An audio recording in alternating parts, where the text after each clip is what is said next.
একটা শহরে হঠাৎ করে কিছু অচেনা লোক ঢুকলো। দেখতে মানুষের মতো, কিন্তু তারা মানুষ ছিল না। সেই রাতেই পুরো শহর শেষ। অনেক বছর আগে এক ভয়ঙ্কর কওম ছিল, যারা এমন পাপ করতো যা আগে কেউ করেনি। আল্লাহ তাদের হিদায়াত দেওয়ার জন্য পাঠালেন হযরত লূত আলাইহিস সালামকে। তিনি দিনরাত তাদের বোঝাতেন, তোমরা এই খারাপ কাজ বন্ধ করো, না হলে আল্লাহর গজব আসবে।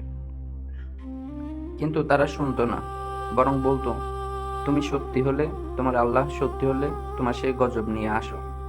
এখানেই শুরু হয় আসল ঘটনা।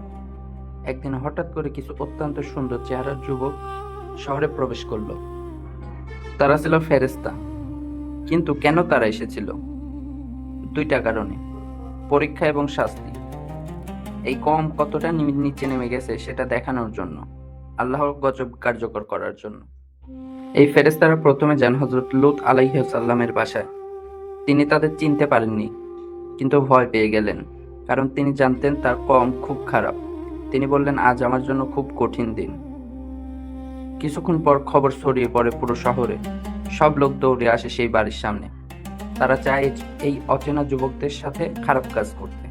এমনকি তারা দরজা ভাঙার চেষ্টা করেন। এই অবস্থায় হযরত লূত আলাইহিস সালাম অসহায় হয়ে বলেন, তোমরা আল্লাহকে ভয় করো। আমার ঘরে দুইটা সুন্দর মেয়ে আছে, তোমরা তাদেরকে নিয়ে যাও। কিন্তু তারা হাসে। ফেরেশতারা তখন তাদের আসল পরিচয় দেন। ভয় পেও না, আমরা আল্লাহর পাঠানো ফেরেশতা। আজ রাতেই এই শহরের শেষ। তারা বলেন, তুমি তোমার পরিবার নিয়ে রাতেই বের হয়ে যাও, আর পিছনে তাকাবে না। কিন্তু তার স্ত্রী ছিল অবাধ্য। সে পিছনে তাকায় এবং সেও ধ্বংস হয়ে যায়। রাতের শেষ ভাগে পুরো শহরটাকে মাটি থেকে তুলে উল্টে ফেলা হয়, আর আকাশ থেকে বর্ষিত হতে থাকে আগুনের পাথর।